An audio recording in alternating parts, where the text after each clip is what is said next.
শোনো, তোমরা যারা 5 ওয়াক্ত নামাজ পড়ো এবং তোমরা যারা পড়ো না, তোমরা যারা ভেবে নিয়েছো যে সিগারেট খেলে মুসলমান থাকা যায়, মদ খেলে মুসলমান থাকা যায়, সুদ খেয়ে মুসলমান থাকা যায়, মিথ্যা বলে মুসলমান থাকা যায়, ঘুষ খেয়ে মুসলমান থাকা যায়, মারামারি করে মুসলমান থাকা যায়, আরেকজনের স্ত্রী আরেকজনের মেয়ে ওদের সাথে জানা ব্যভিচারে লিপ্ত হয়ে মুসলমান থাকা যায়।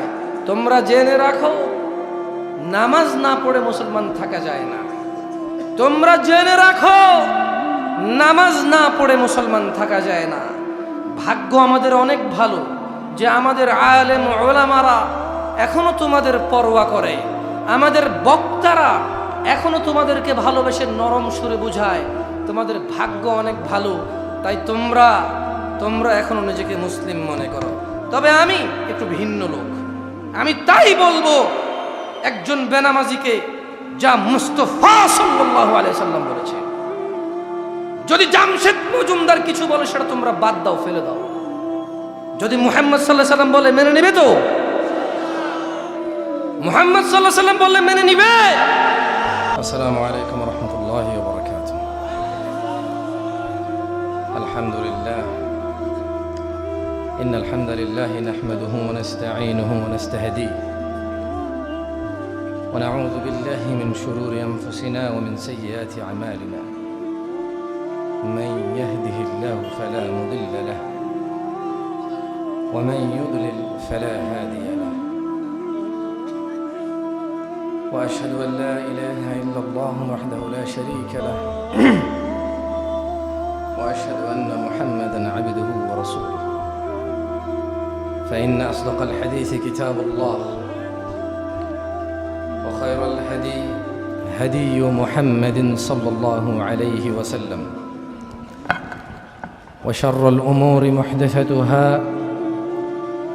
وكل محدثة بدعة وكل بدعة ضلالة وكل ضلالة في النار. فيا عباد الله،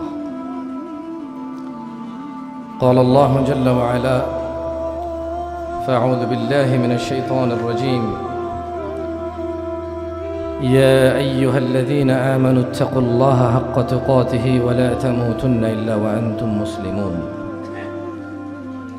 وقال الله جل وعلا: فأعوذ بالله من الشيطان الرجيم بسم الله الرحمن الرحيم. يا أيها الناس اتقوا ربكم الذي خلقكم من نفس واحدة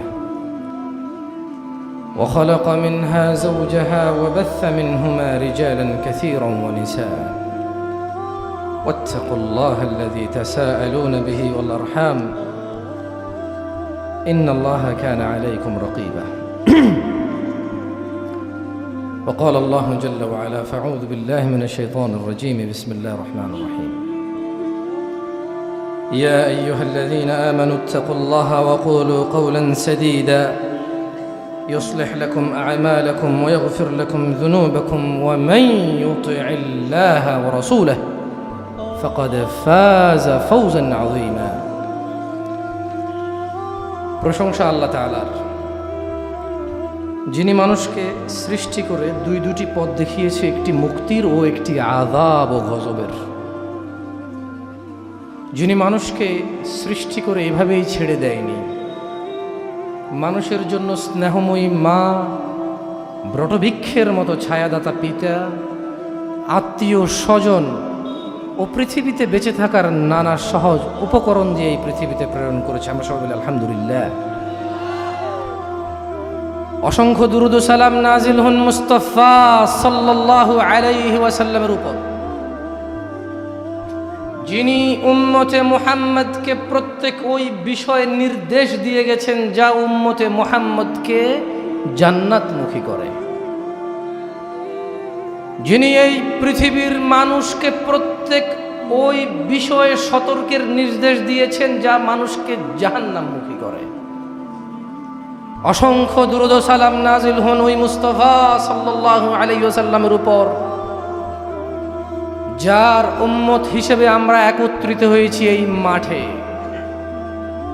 অসংখ্য দুরূদ ও সালাম নাজিল হন হাসান ও হুসাইনের নানার উপর, ফাতিমাতুজ যোহরা রাদিয়াল্লাহু তাআলা আনহার আব্বার উপর, আলী রাদিয়াল্লাহু আনহুর শ্বশুরের উপর। অসংখ্য দুরূদ ও সালাম নাজিল হন এই পৃথিবীর শত শত উম্মতে মুহাম্মাদি যারা মুহাম্মদ সাল্লাল্লাহু আলাইহি ওয়াসাল্লামের অপমানে জীবন দিতে প্রস্তুত এবং ওনার সুনামে জীবনকে নিয়োজিত করতে প্রস্তুত। অসংখ্য দুরূদ ও সালাম নাজিল হন ওই নবীর উপর যিনি রাহমাতাল লিল আলামিন, যিনি ইমামুল আম্বিয়া ইমামুল মুরসালিন। আল্লাহুম্মা সাল্লি আলাইহি আল্লাহুম্মা বারিক আলাইহি। প্রশংসা কার? সাতক্ষীরাবাসী।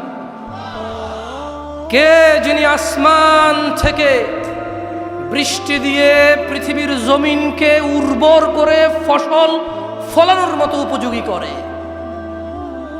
কে যিনি আমাদের জিহ্বা দিয়েছে স্বাদ গ্রহণের? কে যিনি পেট দিয়েছে খাবার দাবার স্টক স্টোরেজ করার? কে যার কাছে আমরা প্রত্যাবর্তন করব? তিনি কে? তিনি কে যার ইবাদতে কোনো শরীক নেই? তিনি কে যিনি আমাদের সবকিছুর হিসাব নিতে সক্ষম? আলহামদুলিল্লাহ। কলারোয়াবাসী, প্রথমেই বলে নেই, আমার খুব বেশি একটা গোছালো কথা আমি বলতে পারি না। প্রত্যেক মাহফিলে আমি দেখি অতিথিরা খুব সুন্দর করে, যারা মাহফিলের আয়োজন করে তাদেরকে খুব সুন্দর করে সম্বর্ধনা দেয়। তো আমার ওই বিষয়ে একটু জ্ঞান কম। আমি মাহফিল শুরু করলে আল্লাহর আয়াত পড়ে আল্লাহর প্রতি শুকরিয়া আদায় করে রাসূলের প্রতি দুরূদ করে শুরু করে দেয়। তাই মাহফিল যারা কষ্ট করে আয়োজন করে তাদের ব্যাপারে তেমন কিছুই আমার বলা হয়ে ওঠে না। গত পুরো বছর ওয়াজ করেছি, এভাবেই ছিল। নিজের কাছে একটু লজ্জা লাগছে, তাই যদিও আমি গুছিয়ে বলতে পারবো না, তবে যারা দিন প্রচারে অক্লান্ত পরিশ্রম করে, যারা মানুষকে দিন শিখাতে, দিনের কথা শোনাতে অক্লান্ত পরিশ্রম করে এই ধরনের একটা আয়োজন করে অজপাড়া গায়ে, আল্লাহ তাদের উপর রহমত করুন। তাদের ওই দাওয়াতে যারা বিভিন্ন গ্রাম অঞ্চল থেকে এসে উপস্থিত হয় ইসলামের দাওয়াত নিতে, আল্লাহ তাদের উপর রহম করুন। এটা ভিন্ন কথা, মাহফিল কমিটির অনেকেই মানুষকে ধর্ম শিখাতে চায়, নিজে শিখতে চায় না। এটা ভিন্ন কথা, মাহফিল কমিটি নামাজ নিয়ে ওয়াজ করতে বলে নিজেই ঈশান নামাজ পড়ে না, কে আসছে কে যায় নাই, কে আসে নাই সেটার খেয়ালে ব্যস্ত থাকে। এটা ভিন্ন কথা, মাহফিল কমিটি চায় পৃথিবীর সবাই ভালো হয়ে যাক, ওনার দাঁড়িয়ে রাখার দরকার নেই। এটা ভিন্ন কথা, মাহফিল কমিটি চায় সবাই সুদ ঘুষ ছেড়ে দেখ, ওনার নাপিতের দোকান চলুক, লোনের বিজনেসে চলুক।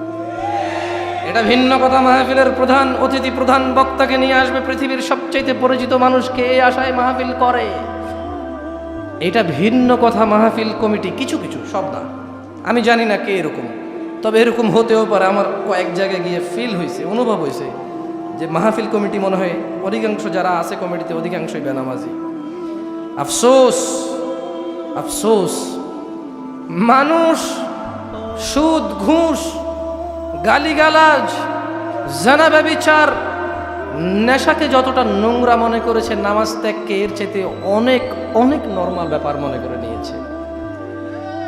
আফসোস লাগে তখন যখন দেখি মুসলিম সমাজে মুসলিমের সামনে বক্তব্য দিতে এসে এই এলাকার জুমা মসজিদগুলো ফুল হয়ে যায়, আসরের সময় খালি দেখা যায়। আফসোস লাগে যখন বাপ মুসলমান, মা মুসলমান, নিজে মুসলমান, থাকি মুসলমানের পাড়ায়, সপ্তাহে গরুর গোশত না খেলে নিজেকে দরিদ্র মনে হয়। মুসলমান হিসেবে গরু খাওয়া হালাল, শুকর খাওয়া হারাম, এতটুকু বুঝি। নামাজ ত্যাগ করলে ইসলাম ওই ব্যক্তির মধ্যে থাকে না, ও ব্যক্তি মুনাফিকে রূপান্তরিত হয়ে কুফরে নিমজ্জিত হয়। এই অনুভূতি হারিয়ে গেছে, এই জন্য আফসোস লাগে। আফসোস লাগে আল্লাহ তাআলা এই দ্বীনে ইসলামের 5টি স্তম্ভের আল্লাহকে সাক্ষ্য দেওয়ার পর দ্বিতীয় স্তম্ভ, দ্বিতীয় পিলার এবং খুঁটি, যার উপরে ইসলাম দাঁড়িয়ে আছে, দিন মুসলিম দাঁড়িয়ে থাকবে, সেটাকেই নামাজ করেছে। আফসোস লাগে যখন 98% জন লোক ফজরে ঘুমে থাকে। আফসোস লাগে যখন এ পাড়ায় একটা মসজিদে নামাজ পড়ার ধরন একরকম, তাই ও পাড়ায় আরেকটা মসজিদ হয়। এই নিয়ে চায়ের দোকানে খোঁচাখুচি হয় যে এতগুলো মসজিদ দিয়ে করবে কি। অথচ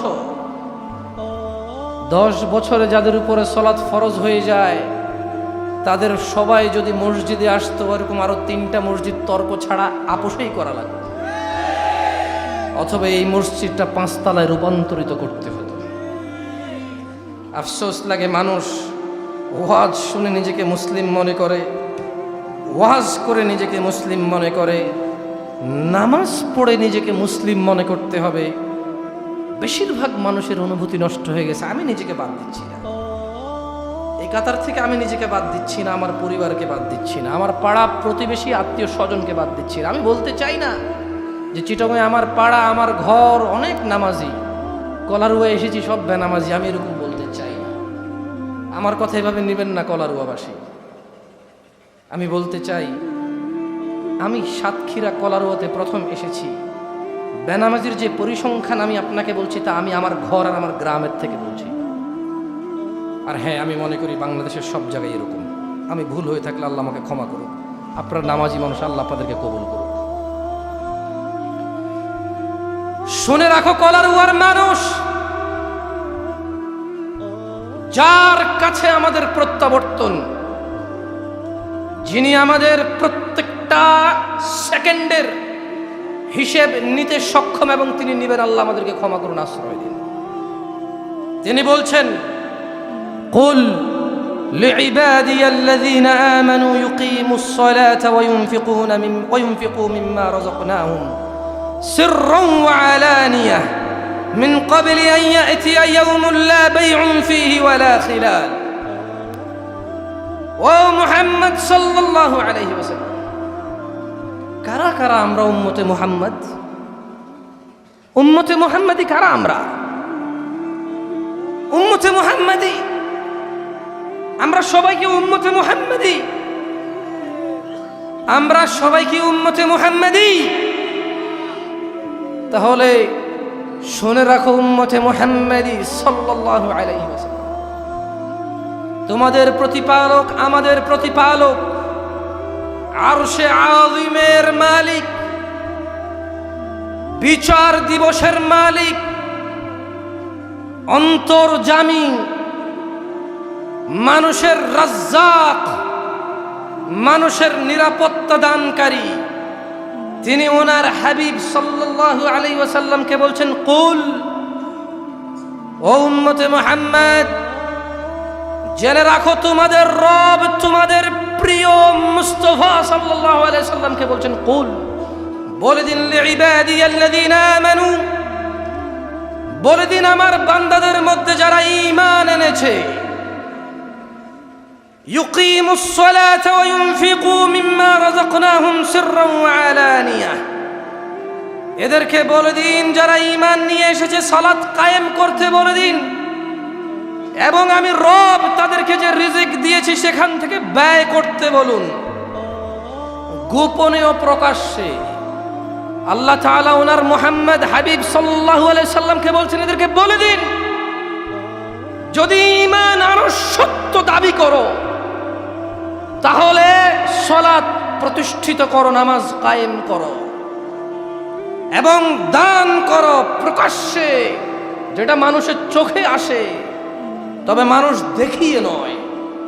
দান করো গোপনে, যেটা মানুষের চোখে আসে না। কতদিন পূর্বে? মিন ক্বাবলি আন ইয়াতিয়া ইয়াওমুন লা বাইউন ফীহি ওয়ালা খিলাল। দান করো প্রকাশ্যে গোপনে, নামাজ কায়েম করো ওই দিন আসার আগে, যেই দিন কোনো বেচা কিনা থাকবে না, বন্ধুত্ব থাকবে না। ইয়া শিবাব, যুবক তোমার বন্ধু বৃদ্ধে উপনীত হয়েছে, একজন সরকারি চাকরি থেকে রিটায়ার্ড হয়েছে, আরেকজন গ্রামের কৃষক বন্ধু শহর থেকে চলে আসবে, কারণ গ্রামে তার কৃষক বন্ধু আছে বুড়ো। যুবক সাতক্ষীরা সদরে পড়বে না, কলারুয়া প্রাইমারিতে পড়বে, কেন? ওর বন্ধু বান্ধব সব এখানে। এই জন্য ঢাকা যেতে চাচ্ছে না কেন? সাতক্ষীরা সদরে ওর বেড়ে ওঠা, ওখানেই ওর স্কুল কলেজের বন্ধু বান্ধব। জেনে নাও উম্মতে মুহাম্মদ সাল্লাল্লাহু আলাইহি ওয়াসাল্লাম, ও রবের বান্দা যারা তোমরা নিজেকে স্বীকৃতি দিচ্ছ এবং আত্মসমর্পণ করেছো, যিনি আসমান ও জমিনের প্রতিপালক, ওনার কাছে তোমাদের রব বলছে সালাত কায়েম করো, দান সাদাকা করো গোপনে ও প্রকাশ্যে। ওই দিন আসার আগে যেই দিন বেচা কিনা চলবে না, যেই দিন কারো বন্ধুত্ব থাকবে না, তোমাদের রব বলছে ওয়াকিমুস সালাতা ওয়া আতুজ যাকাহ ওয়ামা তুকদ্দিমু লিআনফুসিকুম মিন খাইরিন তাজিদুহু ইনদাল্লাহ ইন্নাল্লাহা বিমা তা'মালুনা বাসীর।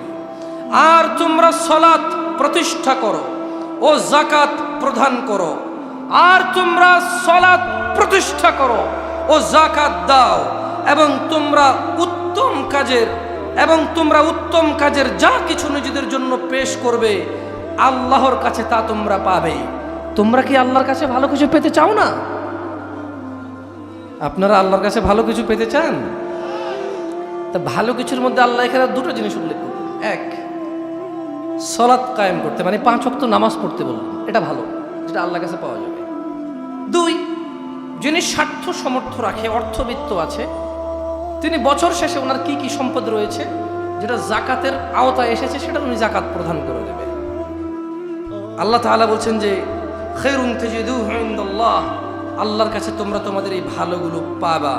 ইন্নাল্লাহা বিমা তা'মালুনা বাসীর, নিশ্চয়ই তোমরা যা কিছু করো আল্লাহ তা সম্যক দ্রষ্টা, তিনি সবকিছু দেখে। তোমরা যাই করো তুমি দেখে। এই ওয়াজকে কেন্দ্র করে আজকে যে ছেলেরা তাদের বান্ধবীদের সাথে দেখা করতে আসছে, উনি এটা জানে। ওখানে বাজারে চটপটে ফুচকার দোকানের মধ্যে যেই মেয়ে এবং যেই ছেলে, বহুদিনের ইচ্ছা দেখা করার হয়নি, আজকে ওয়াজ সারা রাত লাইট জ্বলবে, মানুষ আসবে হাজার হাজার, কেউ কাউকে সন্দেহ করবে না। আল্লাহ এটা দেখে। ইন্নাল্লাহা সামিউন বিমা তা'মালুনা বাসীর, তিনি সবকিছু সম্যক দ্রষ্টা, তিনি দেখে যে যাই করুক। শোনো উম্মতে মুহাম্মদ কলারুয়াবাসী, গ্রামটার নাম কি? পুকুরপাড়, সোনাবাড়িয়া না, বারিকের মোড় না? মাশাআল্লাহ, শুনেছি এখান থেকে ইন্ডিয়া অনেক কাছে। জীবন মানে মৃত্যু আরো অনেক অনেক কাছে। যারা পরিচয় দিতে গিয়ে বলে এখান থেকে ইন্ডিয়া একটু কাছে, আমি বলি মৃত্যু এখান থেকে আরো অনেক অনেক অনেক কাছে। যুবক বৃদ্ধ দেখে না মৃত্যু। আজকে যারা ইশার সালাত না পড়ে হুজুরের ওয়াজ শুনতে আসছে তাদেরকে বলে রাখি, আমি জামশেদ মজুমদারের যতটুকু সামান্য জ্ঞান, ওটাকে জ্ঞান বলা যায় না, যতটুকু জানি অল্প স্বল্প শিখতেছি, পুরো হুঁশের মধ্যে বলতেছি, আমি আমার পুরো জিম্মেদারি নিয়ে বলতেছি। এইরকম 1000 ওয়াজ শোনা আর 1 ওয়াক্ত নামাজ না পড়া, 1 ওয়াক্ত নামাজ না পড়াটা বড় অন্যায়। ওই 1000 ওয়াজ এক জায়গায় এনে আর 1 ওয়াক্ত নামাজ ছাড়াকে এক জায়গায় আনলে এই লোক সুনাম ধন্য হবে না, বদনাম হবে। নামাজের ঘাটতি হবে না, কিসের ঘাটতি হবে না? যদি এরকম হয় দূর দূরান্ত থেকে এসে ওয়াজ শুনে চলে যাবে, হুজুরকে অনেক মানুষ না দেখেন।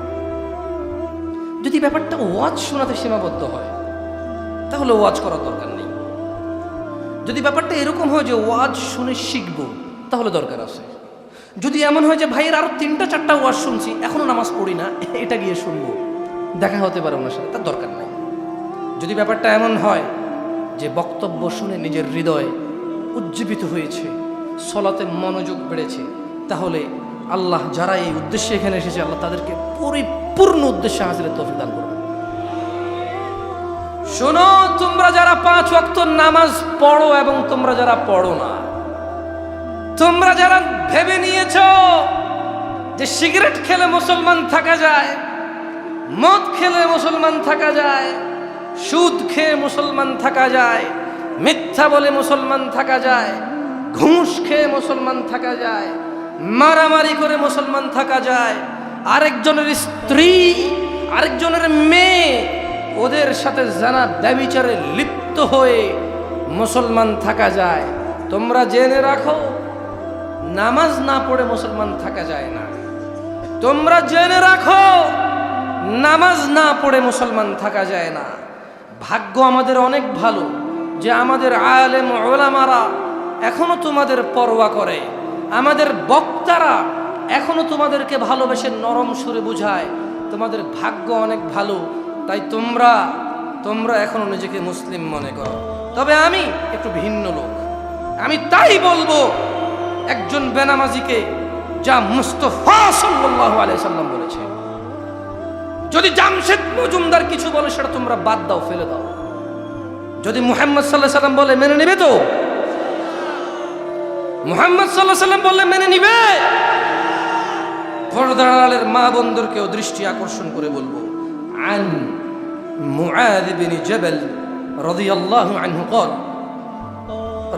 قال رسول الله صلى الله عليه وسلم ألا أخبرك برأس الأمر كله وعموده وذروة سنامه।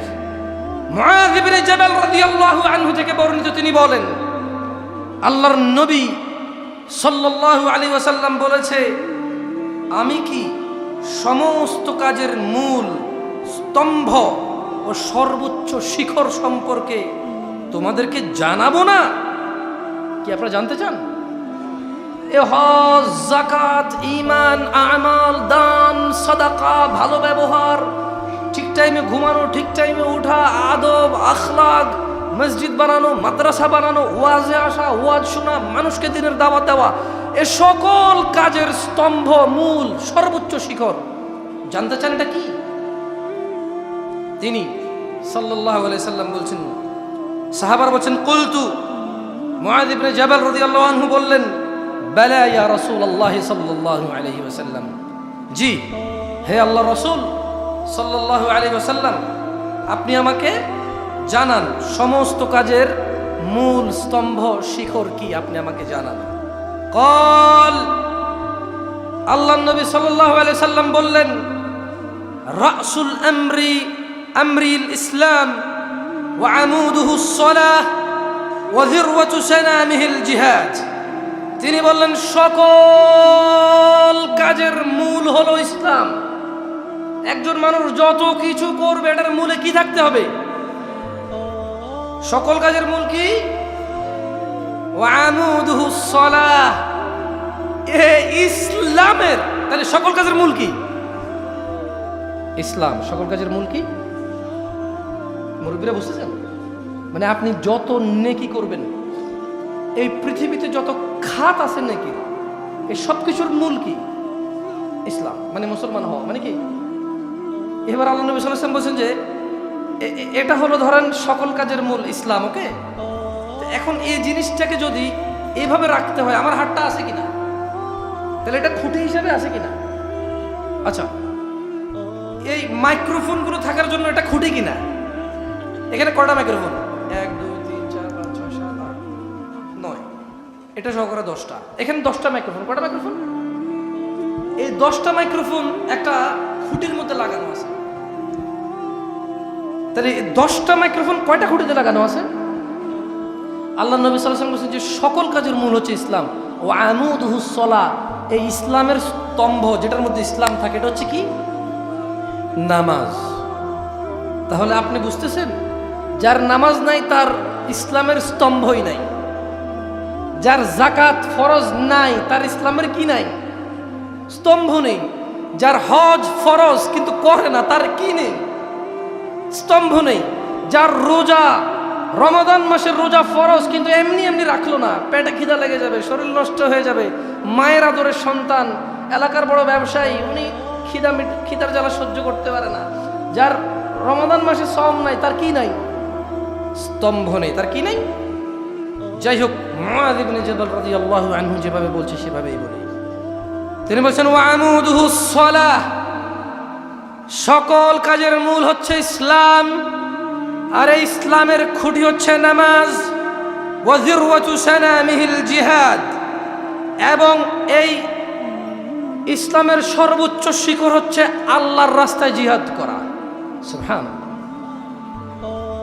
আন আবি হুরায়রা রাদিয়াল্লাহু আনহু قال سمعت رسول الله صلى الله عليه وسلم يقول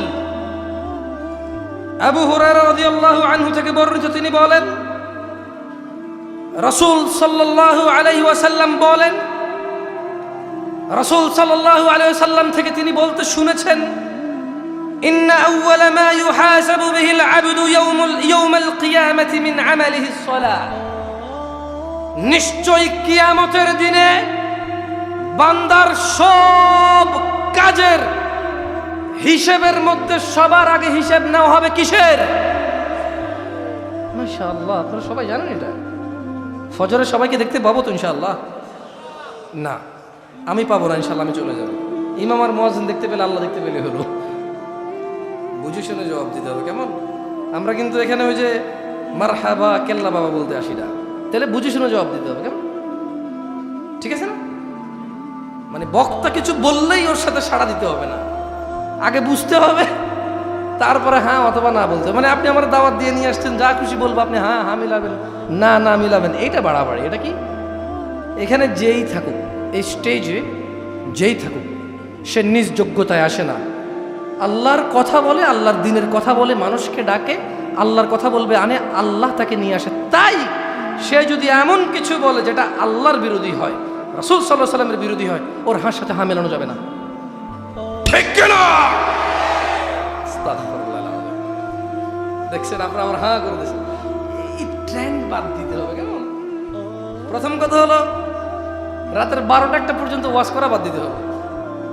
দ্বিতীয় কথা হলো ঠিক কিনা জিজ্ঞেস করা বাদ দিতে হবে, কারণ খুব অবাক লাগে আসলে। যাই হোক, এটা হয়তো একটা ট্রেন্ড, এটা খারাপ কিছু না। ধরেন আপনি আমাকে নিয়ে আসলেন চট্টগ্রাম থেকে, ভাই আমাদেরকে দিন শিখান। এবার আমি একটা মাসলা বললাম বা মাসাইল বললাম, মাসাইল বলার পর এটা ঠিক না ব্যাঠিক স্বীকৃতি নিলাম আপনার থেকে, তো আমাকে কেন নিয়ে আসছেন? মূল ফতোয়া যদি আপনি দিতে হয় যে ঠিক ব্যাঠিক বলে, তা আমার কাজ কি? বুঝতে পারেননি? মানে আমি আসলাম চিটাগং থেকে, এসে অলরেডি বাংলাদেশে ঝামেলা চলতেছে এমন একটা বিষয়ে কথা বললাম, কথা বলে বলছো ঠিক কেনা, আপনি বলে যে ঠিক। তো এখন আপনি আমাকে নিয়ে আসলেন যে ভাই আমাদেরকে কিছু শেখান, আমি এসে বললাম ঠিক কিনা, আপনি যখন ঠিক বলছেন তখন আমি মেনে নিলাম। তাহলে কি আমাকে আপনি ঠিক বলে সিদ্ধান্ত দিয়েছেন নাকি আমি আপনাকে সিদ্ধান্ত দিয়েছি? এই জায়গায় আমার কিছু কনফিউশন আছে, এই জন্য আমি বেশিটা ঠিক কিনা জিজ্ঞেস করি না। কথা বলতে আসছি আল্লাহর জন্য, আপনার কাছে ঠিক লাগবে ব্যাঠিক লাগবে অত জানার বিষয় না। বলছেন এসে কথা বলেন, বলতেছি, বলবেন নেমে যাবো, চলে যাবো, কি আসে যায়? কি বলেন? বাংলাদেশে এখন শেখ হাসিনা সরকার, মাইরা ফেলানো এত সহজ না কাউকে। শুনছি একজন একটা মৃত্যু নিয়ে 14 জনের ফাঁসি দিছে। আমাকে এই মিয়া মিয়া মিয়া ফির মিয়া একজনের মাসে 14 জন ঝুলাই দিছে। তো আলহামদুলিল্লাহ সাহস বেড়ে গেছে। আমি আমার একজনের বললে 20 জন ঝরে যাবে আর কি, দেশের জনসংখ্যা কমে যাবে। আমি কিন্তু দুষ্টামি করতেছি না এটা। আলহামদুলিল্লাহ রাস্তাঘাটের অবস্থা খুবই ভালো দেখলাম।